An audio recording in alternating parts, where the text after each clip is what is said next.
Hello everyone, welcome to Friday Frightfest. This is the first of its kind on my channel anyway. I'm pretty sure other people have covered frightening or horror games during Halloween season. I figured I'd contribute by playing a classic. This one is an old favorite. It's one I've never owned, but I had a friend that owned this and I was able to borrow it from him, and with my copy of Nintendo Power that covered the Castlevania edition, or Castlevania 2 Simon's Quest, I was able to beat the game. Granted, I had the pretty bad ending. So with that said, it's been a while since I've played this, so forgive me. I'm probably not going to beat this game. In fact, I'm not going to beat this game, not with, or at least not streaming. This is mostly just a fun video I'm doing for Halloween. One thing I'm not doing is talking to everybody, because a lot of why this game got such a bad reputation back in the day is because the translations were terrible, which left a lot of the clues mistranslated and giving people the runaround. I can imagine that not being fun, especially if you don't have a guide to this game. It's now 2022. There is the internet and loads of information as well as gameplay on how to beat this game out there on the internet. You can go to YouTube even and find, in fact, one of my favorite channels, You Can Beat Video Games. There's a great guide on how to beat this game. Wow. Sorry about that. That was a little tight pickle there, as in. Right now I'm just grinding some hearts so I can get that white crystal, and oh, what a horrible night to have a curse. A little bit about this game, at least with my background of it, is that, you know, I played the first Castlevania and I really enjoyed it. I had friends that had the second game, this one, and they really didn't have a lot of good stuff to say. Even close friends of mine who liked similar games to me really did not like this game. I never knew why. But after finding out about the mistranslations and all that, making it very difficult to beat a game if you don't know what the clues mean, I can see why this game got a bad rap. Coincidentally though, this is the first game in the series that gave the Metroidvania genre the Vania end of the genre. If you've played through this, you'll know that it's fairly open, although there are a couple spots you need special items to get past, as well as certain items you need to get other items, like say the silver dagger. You need the garlic for that. That's just one example. Another example is I need that white crystal. That way I can trade it to a guy in another town for a blue, and then take that blue and trade it for a red, and then later on there will be a dead end that crystal will summon a tornado and take me to a different area. I can see how a game like that would be extremely frustrating and hated by the gaming community, because it'd be like playing the very first Silent Hill without a strategy guide. There are so many puzzles in Silent Hill that you would never, ever, unless you had expertise in certain fields, you would never know how to solve those puzzles. Take, for example, the piano section. Not knowing the notes on the piano, that made that puzzle extremely difficult. It made it a trial and error. Luckily for me, I spent the extra $25 back in the day and bought the Silent Hill strategy guide. But these things were not readily available back in the day. Back in the 80s and 90s, you were limited to either a subscription to Nintendo Power for tips to beat games like this and walkthroughs, or you were limited to other magazines like GamePro or Electronic Gaming Monthly, which actually existed back then.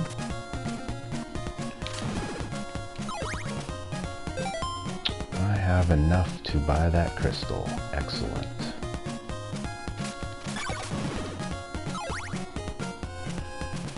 This game also is the first in the series where you reprise the role of the hero. You play Simon in this one as well as the very first Castlevania, which I'm to believe is out of order because the third one takes place before the first one. So, yes, very confusing. I really dislike the non-linearness of the games being released, kind of like with Street Fighter 5, I believe, taking place before 3. Very confusing. Very, very confusing. Especially when those characters are a lot more powerful.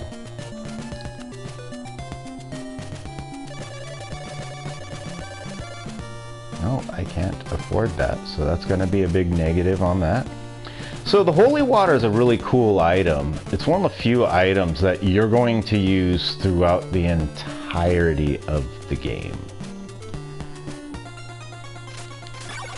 It's mostly used for finding secret in this game. Finding secret ways, like there are parts of the floor that you have to break away, or a wall that you break away using that. So whipping it does no good. As well as some of your other special items. And unlike a lot of the other special items, this one does not use up your hearts. Sacred Flame, however, will use up quite a few of them, and if you recklessly throw that around, you'll find yourself broke in no time. Alright, I have enough to buy the holy water.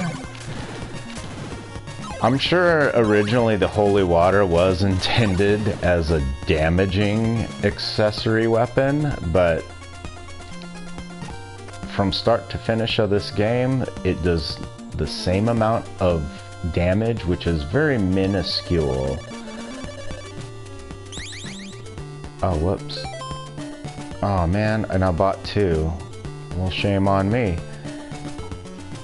Let that be known to all you people playing this for the first time.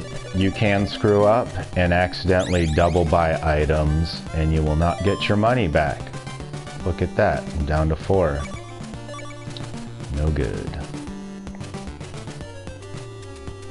Alright, so this is the extent of the holy water. You can sit there and just throw it forever, or you can use it to talk to this guy by accident, which was. So as you see, still have 4 hearts. 1, 2, 3, 4. Still have 4 hearts. Yeah, it's kind of a redundant thing, but there are questions that sometimes get asked, and here's the answer to that. Currently now, I'm going to start heading this way, because I think I bought everything I need. I'm going to start heading towards the first castle. So like I said, my introduction to this game was actually word of mouth. And it was a lot of negativity towards this game, saying, oh, this game, it'd be good, but there's a bunch of stuff in this that you're not gonna like. And as vague as that description is, that was how it was explained to me on why I would not like this game. I feel that gives this game quite a disservice, since this actually is not a bad game. This game gets a bad rap for no reason at all. Well, I explained the reasonings, which were the bad translations, so giving people bad clues. And yeah, I can see how that would upset people. Oop. And deem this game sucky to a lot of people. Another reason this was deemed sucky back in the day was because this came out around the same time as a lot of the sequels did for the NES. Back then, you had a couple games, you had a bunch of these games that started off one way, and then their sequel changed the gameplay out almost radically at times. This game, for example, it's a pretty the first game was very linear action platforming game. This one, however, is not linear. You have choices on which way you can go. It's not the first of its kind, nor will it be the last of its kind. But let's just say this was a very new concept to the NES back in the day, or home gaming period, unless you had maybe a computer and played MS-DOS games or Apple games, depending on what you had.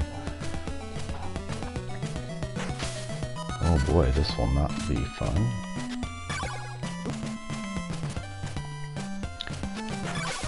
Fishmen in this are extremely frustrating to deal with, because they can angle their shots like that. And I don't have the rib bone, which acts as a shield when you have it equipped, to reflect those. So touching back on sequel games that changed the format and then went right back to its original, around this time you had Super Mario 2 that came out. You had Legend of Zelda 2 that had a different gameplay experience. It was almost platforming at times, whereas the original was top-down.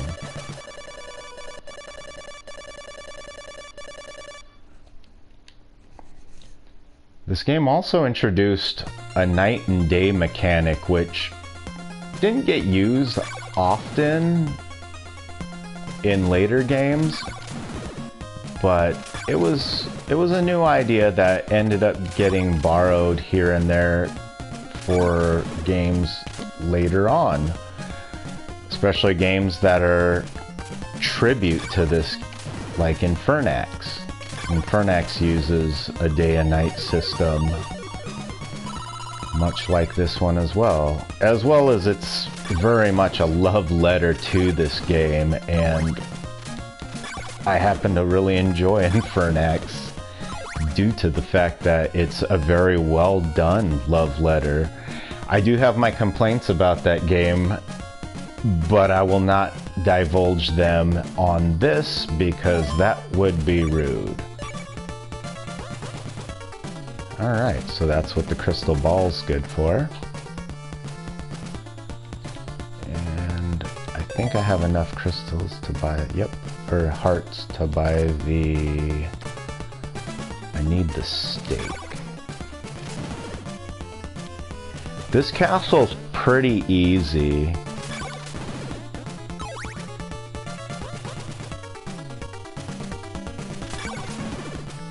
Don't go down, because if you fall through the gaps in the floor, that's where it leads you back, is this way. It's kind of a way to shortcut once you're done picking up what you need out of the castle.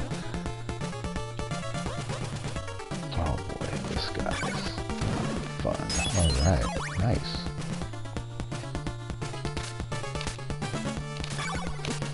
Oof.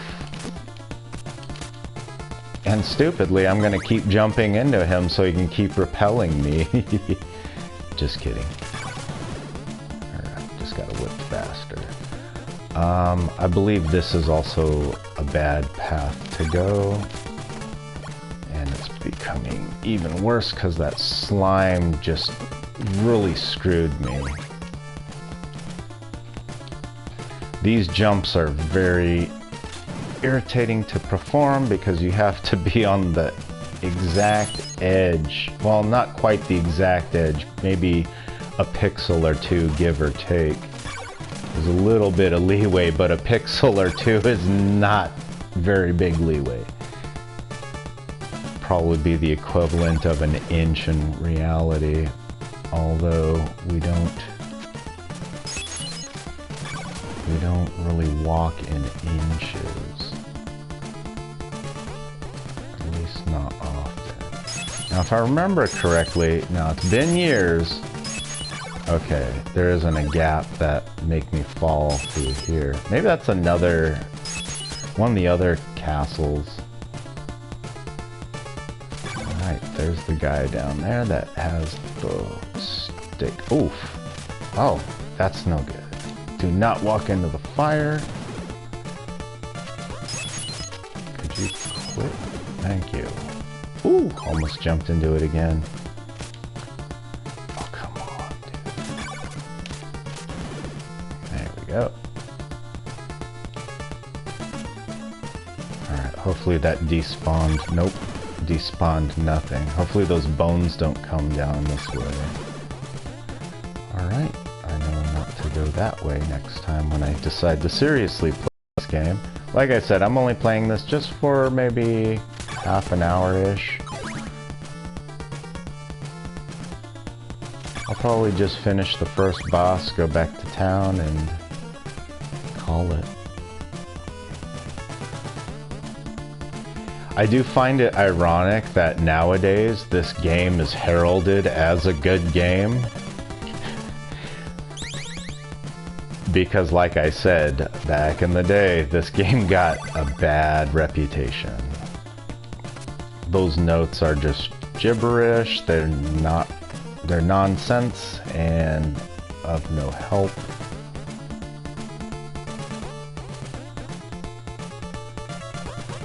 Alright, let's see. One of these is the correct way, and I believe I picked the wrong one. Go down this way.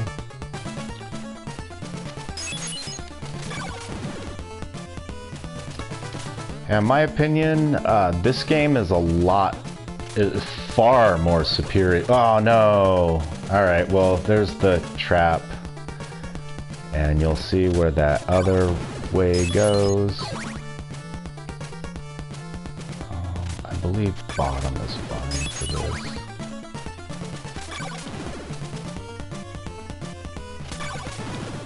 Yeah, I just find this funny. Sorry, I got distracted, but I do find it funny that this game is heralded now as a great game, when back in the day it was just met with nothing but negativity.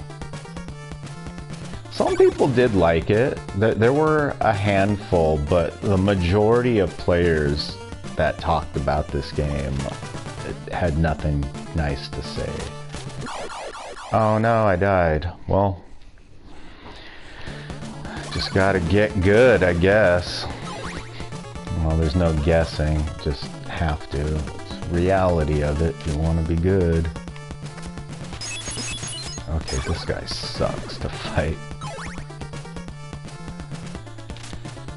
I did not cheat and go to the area to pick up the thorn whip. I don't know if it's so much cheating, but it's more along the lines of getting a fairly unfair advantage over these enemies early on, but then again,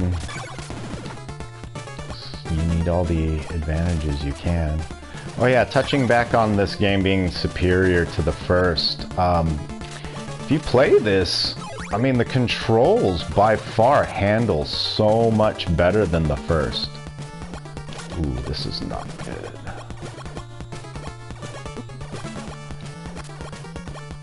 The jumps are a lot better.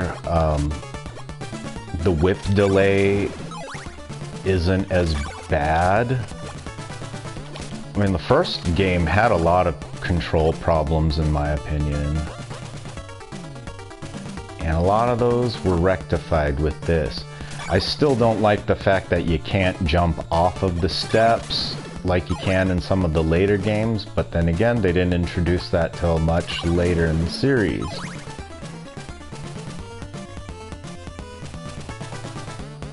Oh, I made the jump. Yay. Alright, let's see if I can go get this last piece so I can make my way out of this mansion. Oops.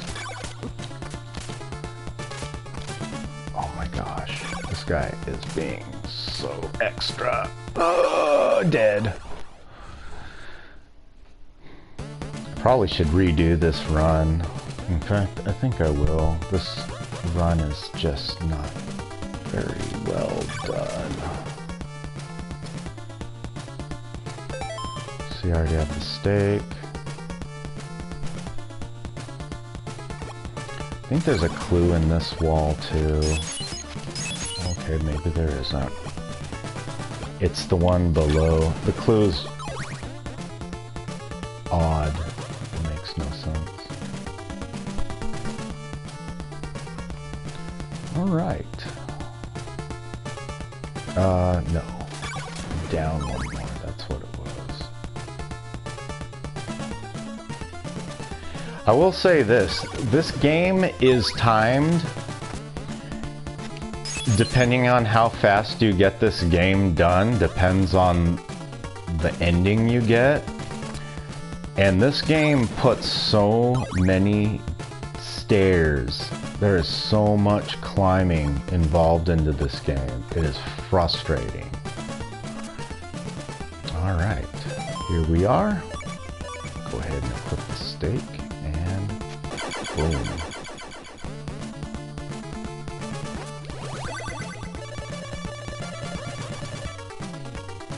Alright.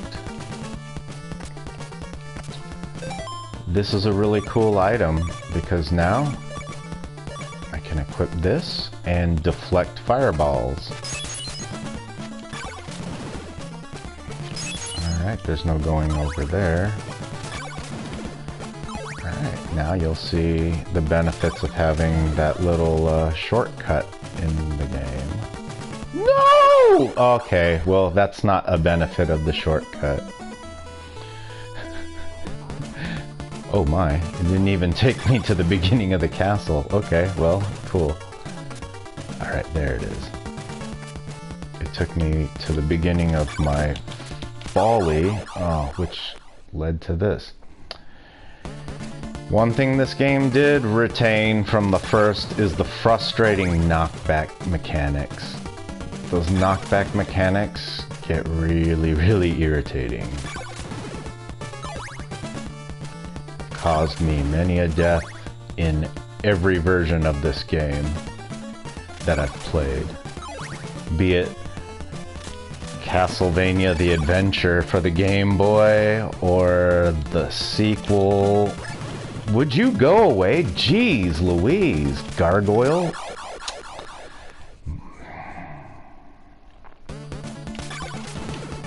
Much like a role-playing game, though, I do recommend that you level up a couple times before going into this castle, because one level is just not enough, clearly, because I'm getting smoked every turn I take. I've already died 5 times now. My goodness.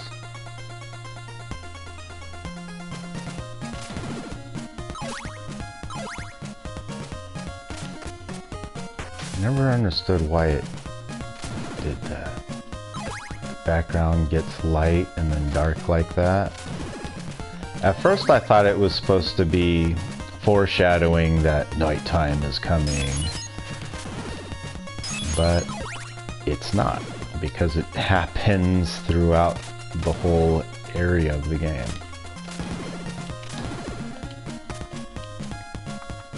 I'm not going down there because it leads to another town and I just don't have the money to buy the items. So I'm just gonna go back to the first town. Actually, you know what? I will go back to that town. And I'm gonna tell you why. Because I believe this is the town that sells the Thorn Whip, which is a nice upgrade. And I'm sitting at 40 hearts, so I'm probably not gonna be able to afford it. Because I think it's 100 hearts. Or 150. Another thing about this game I super dislike, these little death pits here. Most of these towns have them, and that is absolutely stupid game design. Bottom line. Disagree with me all you want, put it in the comments. I don't care. It is foolish and stupid game design. Nothing about it is not asinine. It's quite upsetting, to be honest, and yeah, I speak with passion in my voice when I say it's asinine because it's the truth. Oh, Chain Whip. I could just bypass the Thorn Whip altogether. Alright. All I gotta do is just farm a few hearts.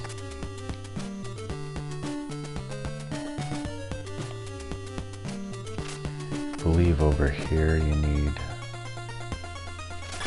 a lot stronger weapons, because that thing was about to get me. Alright, see where to. Again, I'd talk to these people, but like, does this make sense? Okay, well, where's the town of Alba? Because I'm gonna tell you right now, all these signage. Are you kidding me right now? Yesterday, these signs were not working when I played this. Okay, I'm really frustrated by this because I was going to prove a point.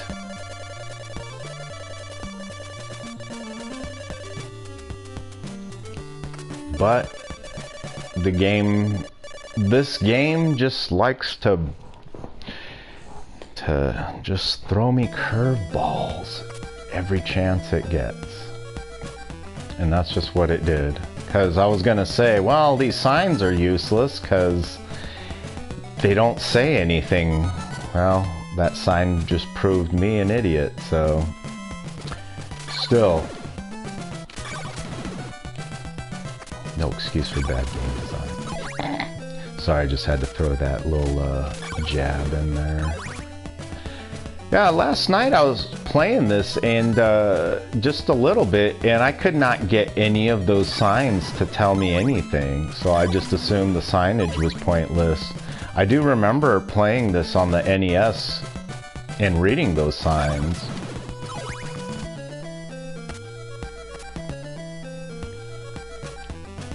Again, this game is timed, and they put this here to waste your time instead of just jumping over the stuff. Oh wow, and then you can hit your head on this too, so you can't make the jump as well. See that? Bonk, headache. Who's got a migraine? Simon's got a migraine. Yeah, dead end. With no purpose either. You know, there's a lot of spots like this in the game, and it's... I can see how that adds to the suctitude of the game's opinion for a player.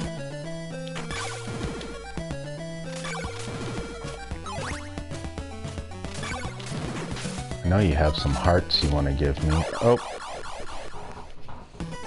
Instead he drowned me.